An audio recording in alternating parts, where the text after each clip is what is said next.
It is so good to be here. I want to talk to you about stories because I believe that we are an industry of stories. We take stories and we convert them into computer code. We learn what our customers are doing through stories, and languages grow and die through their stories. So I want to tell you a bit of my story. So this talk is Are Not But Want to Be. And you might be curious about what such a strange title is. And it is a strange title, but I'm going to try to give it a little bit of clarity. So are not is the way to describe how infectious a disease is, which is important today for obvious reasons. And to be is a way to express the exponential growth of an industry. So one of these things is exponential infection of a negative force. And one of these things is exponential growth of the computer industry. But I want to talk about this in the context of stories, and I want to start with a little bit of my story. So for those of you who don't know me, I am an author, and you'll find a little bit later that I am a little bit too proud of my writing. I spend a lot of time trying to connect with people through my pen, through teaching classes and things like that. And it's a part it seeps into my soul. The writing flows from me, and I think it's because I really enjoy being with people. And so I started a company called Groxio Learning because I love to teach and I love to create content, whether it's videos or written posts or projects that people can do. And I also wanted to give back to my community, and I'm not really very good at imagining all the details for open source platform implementation, but I'm good at teaching about those things. So that's what I've chosen to do with the remainder of my career. But I want to talk a little bit next about a scary part of my story. My apologies. I didn't mean to make this PG talk. In the United States, we have this movie rating system, and PG means parental guidance is expected, right? So here's the scary part of the talk. This is a hill. This is a hill in Chattanooga, Tennessee. And in the distance, you can see a river. And on the far right side of the screen, you can see a mountain. I can't remember if it's mirrored or not, but I see a mountain on my right. To you, it might be on your left. And there are some buildings next to that blue mountain, and there are some houses in front of those blue buildings. And one of those houses is mine. And what's interesting is that I have ridden my bike to the top of this hill for the 5th time. Now, it wasn't a memorable moment because I really didn't feel anything different this time going to the top of the hill. I had no symptoms, but it turns out that my heart had 2 blockages in it, and they were blockages that should have killed me. So I found myself walking up to this building with my wife to talk about what we could do after I had a heart test, and I basically failed it. And so I went and had this test called a stress test, and this was in the middle of a pandemic, and I was really afraid that COVID would be the thing that would kill me. But I failed the test, and the very next day, without even taking a COVID test, they had me in the hospital ready to go into a procedure. You see, my heart was 95% blocked or more in 2 places. And so I was in this room, and this is a like a prep room, a pre-op room. And this man walks in. And you probably don't know anything about this man, is Dr. Vinay Midden.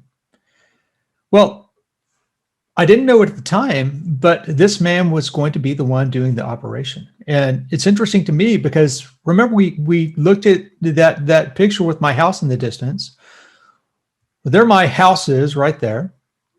What's interesting is Vinay's house is right over there. So my neighbor had walked in. He told me, "Hey, I'm going to be doing this operation for you. Don't worry, I've got you." And it made me feel a lot better. So they wheel me into this room. And strangely enough, I was still awake. I could see and hear and smell everything that was happening. They just had a little bit of local anesthetic, and they made a tiny little cut, just a millimeter or two wide in my wrist. And they started working on my heart, right? And so I can remember one particular time that was just surreal when this was the image on. So if you see those big screens around, all those, that 1, 2, 3, 4, 5 big television screens, and you can see those blue images on each one. Well, one of them had this image, and I'm going to play it. And I want you to look on the upper right hand side. Well, the same side as the mountain. I think it's your right.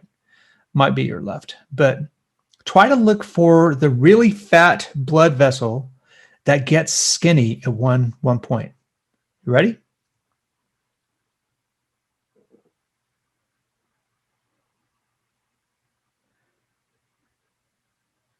Did you catch it? It's that really fat blood vessel. Let's play it again. And that's terrifying. It's like a fat tree with a skinny part of a branch that looks like it's about to break. Or like a fat rope that's held together with a tiny thread. And that thread had another name. It's my life, right? A scary moment. So the doctors walk out of the room and start conversing, and I could hear just the murmuring and the conversations that were pretty excited. And I said that can't be good. And so I said a word that I'm not going to repeat here. And that's all I remember, because they knocked me out after that. They didn't want my stress going up. But anyway, it turns out that they decided they did want to put just a stent in. And that's great, because a stent is something that looks like this. So the one on the bottom, that's before they expanded.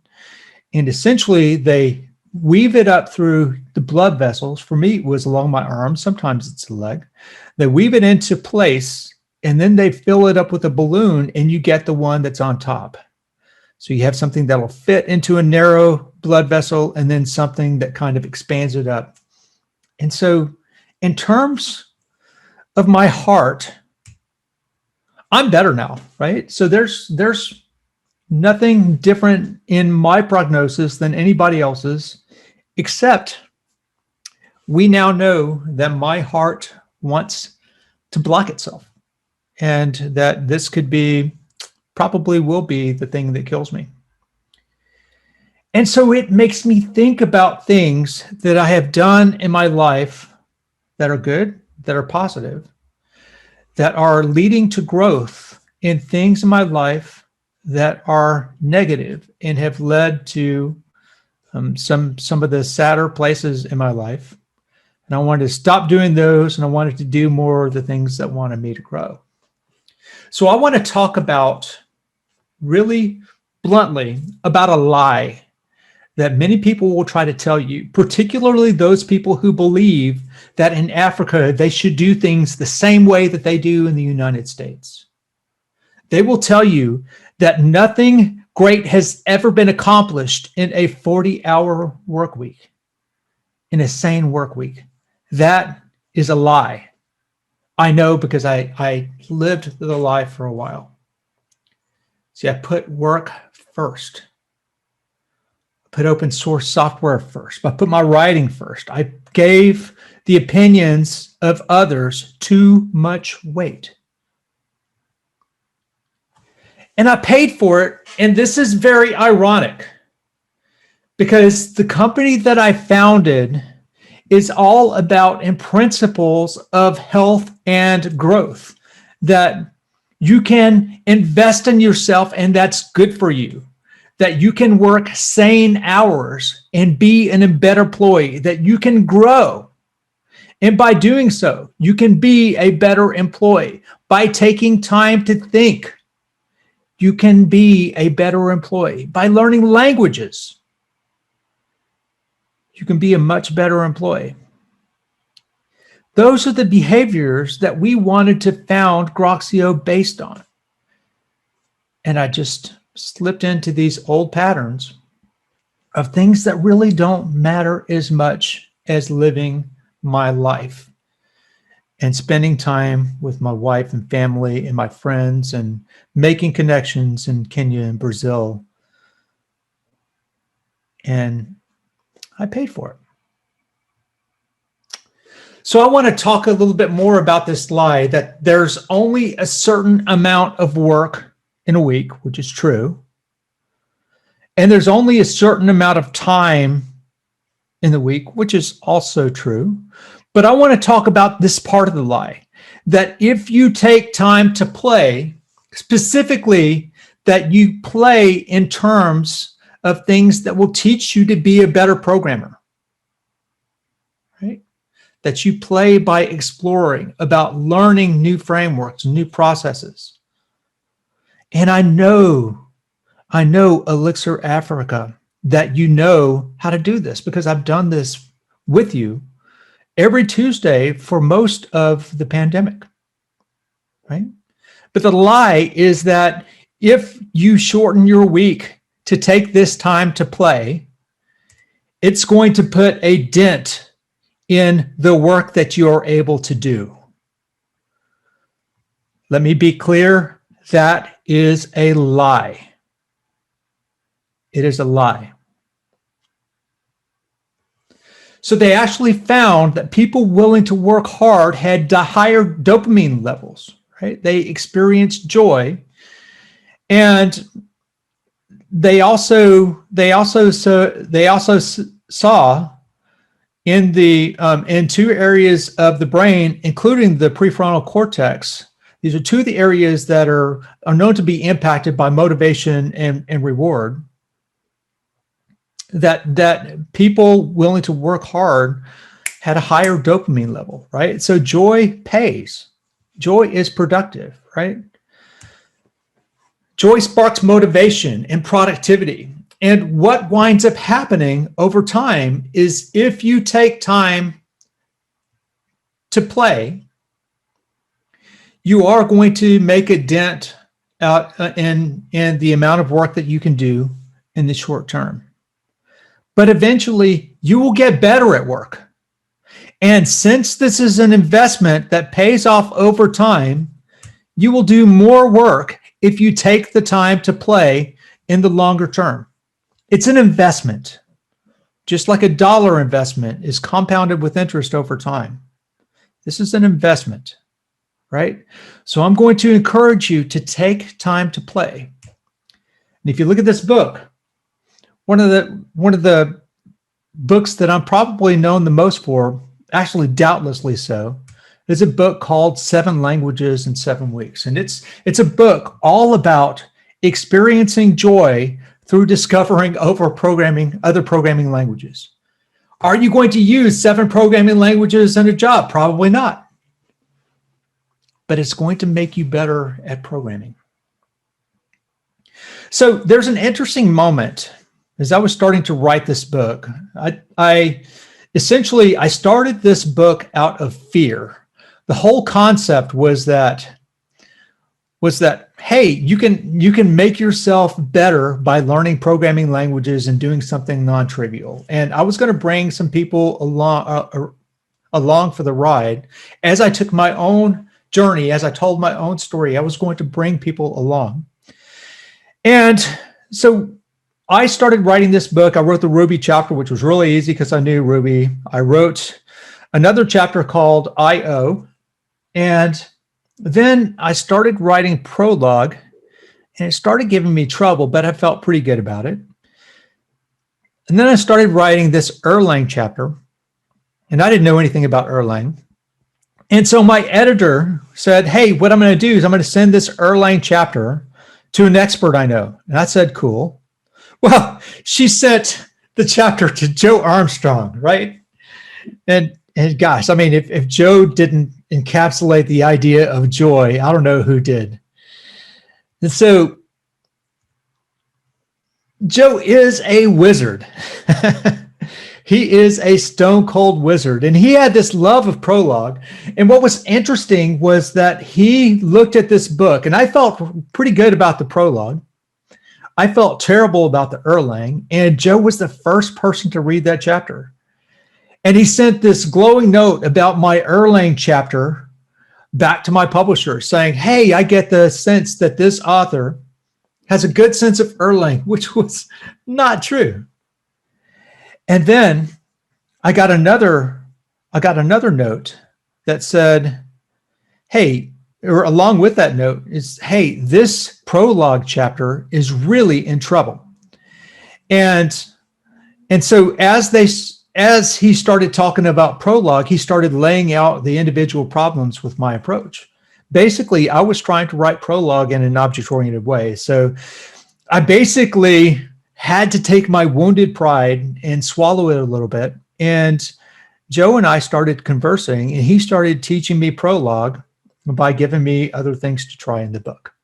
And so I built this fact database. So each one of these things is a fact. Velveeta is a type of cheese. Desserts are sweet, meats are savory, cheeses are savory, soda is sweet, right?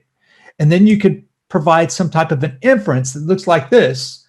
Food X has a flavor Y if food X is of type Z and food Y is of type Z.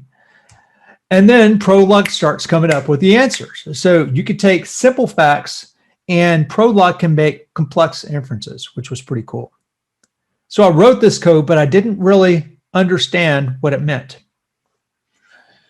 And then, so Joe had me just discard the whole second half that I'd written, and he suggested that I work on something called the map coloring problem. And no, I'm not talking about the United States election, but the idea is that these are states in the United States, and I'd like to build a map coloring using, I don't know, 3 or 4 colors or something like that. And I'd like to do it such that no 2 contiguous states are colored the same. And so you start coding this thing and you just start coding the rules of the game, right? Red and green are different. Red and blue are different, so on and so forth. And there's a coloring of all of these things such that Mississippi and Tennessee are different. Mississippi and Alabama are different, all the way to the end. And I said, okay, and what do I do next? And Joe said, why don't you just see what Prologue does with that, right? So I'd let this fly. And Prologue starts spitting out the answer. And Joe Armstrong was laughing. He was just laughing. He called it my Prologue moment. So there was a time after, kind of when COVID was really isolating my family, wasn't able to make the connections that I wanted to, or wasn't sure if my business was going to succeed. There were some people talking about me in ways that gave me some pain. And I didn't know if I was the one that should be giving this talk that I made. And I had an emotional moment.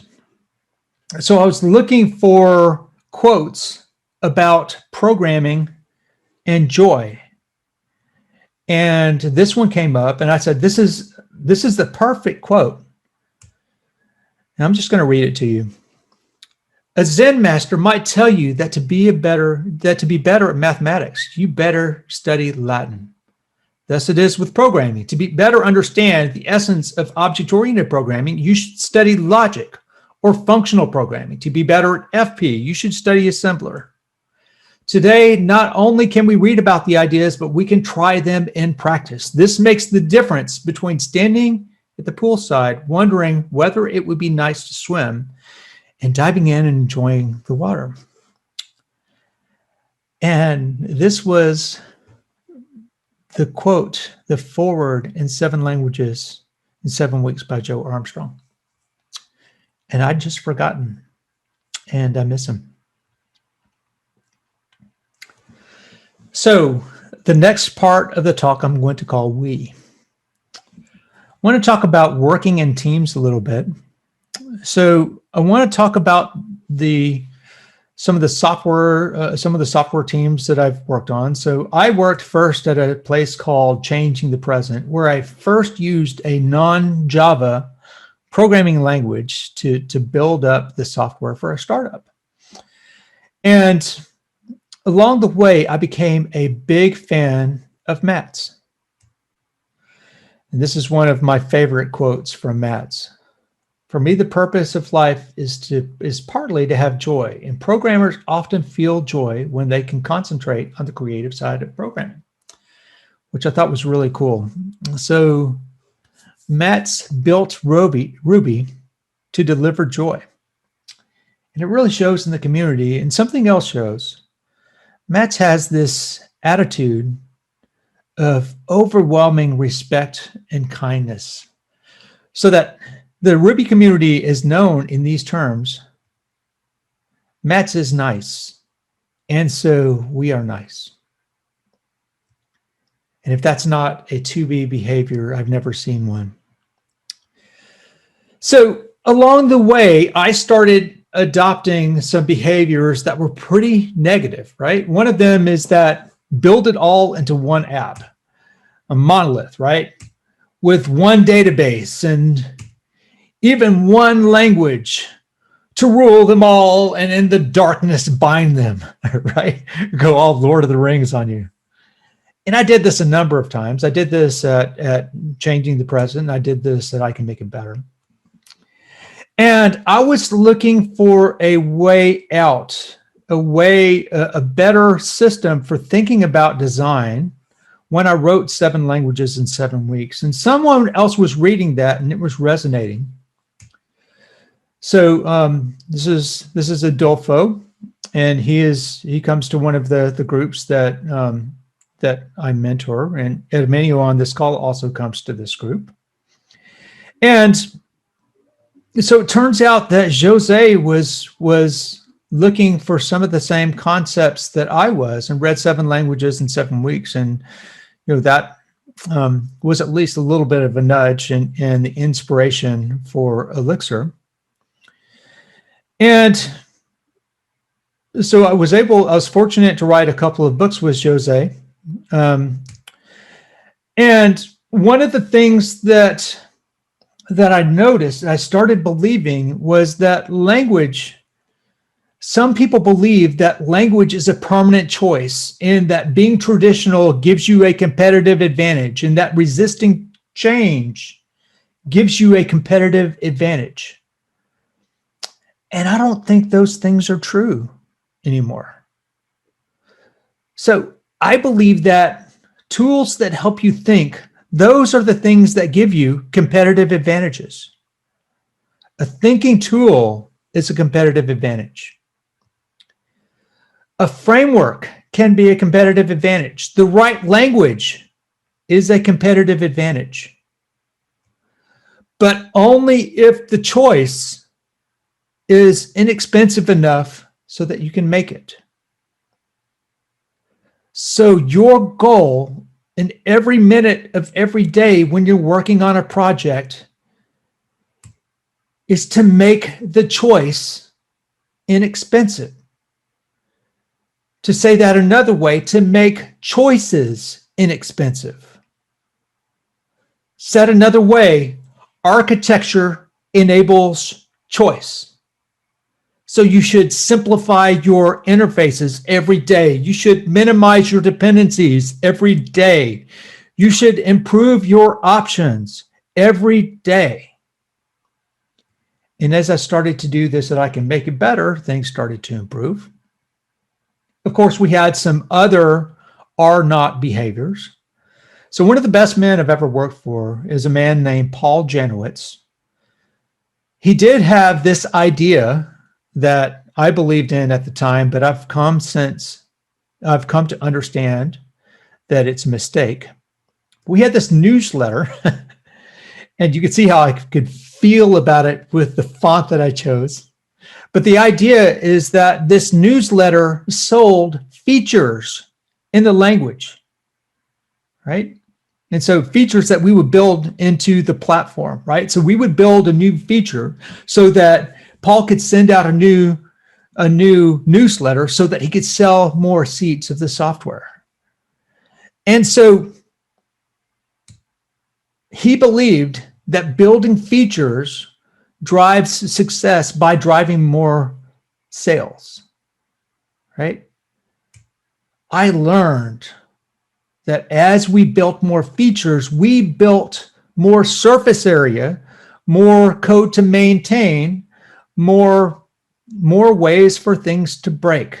So that building new features without deleting code is a slow march to death. And I've since come to realize that my success is firmly tied to my delete key. So the last part of the talk I will call them. Let me preface this by saying that one of the great things that you can do if you're a manager is to hire the ability to solve problems, not particular skills. And one of my good friends and better men is a man named Stuart Holloway. He's one of the voices of the Clojure language, maybe the voice of Clojure these days. So he says, if you are hiring for expertise in a particular tech stack, I assume that you only care about the next 90 days. Hire problem solvers first, and you can build great programmers. Hire problem solvers, not skills. So why am I telling you about this in a piece of a talk called Them? So I went to a conference many years ago. It looks like this. 403 people. I counted 400 white guys. All right. This wasn't okay with me, actually shook me, and probably led in many ways to the founding of Groxio. Now, I know that this is not the particular problem that you're going to have in ElixirAfrica. But there are some people who have less of an opportunity. And you have the opportunity to expand, to open the doors, to open the tent, to make this a bigger, broader, more inclusive, more diverse community. I believe that that's important to the bottom of my soul. So what's the are not behavior that got us here? Pretty much whatever we're doing right now. So how do we change that? Well, you can mentor someone. This is a big deal, right? So we've been doing this in Chattanooga for a while. It's the reason that we put on our conferences. Our conferences exist so that we can have the opportunity to sit some of our mentees down with some of the best programmers in the world. So at Groxio, we do diversity scholarships and we do price breaks where we can. And we had a technical conference that we put on, and we had a goal based on some what other people were telling us was possible to have about 10% of the audience being women. We wound up hitting 33% women in technology. And if you look at this slide, all the way down at the bottom, there's Siu from Kenya, right here in Africa. And this is a class that Groxio put on, full of mostly paying customers. We do some scholarships also, mostly paying customers. 7 people, 5 continents. This works. The main thing that worked for us is not accepting less than what we want the world to be. I know I'm running a little bit long, so let's wrap it up. So the biggest are not behavior you can have is believing that your career happens to you. The truth is you have agency. This comes right out of The Pragmatic Programmer, which is one of the best programming books ever written. Dave Thomas and Andy Hunt. Invest in yourself. Be kind. Improve your options every day and don't accept less than the community and the world that you want to see.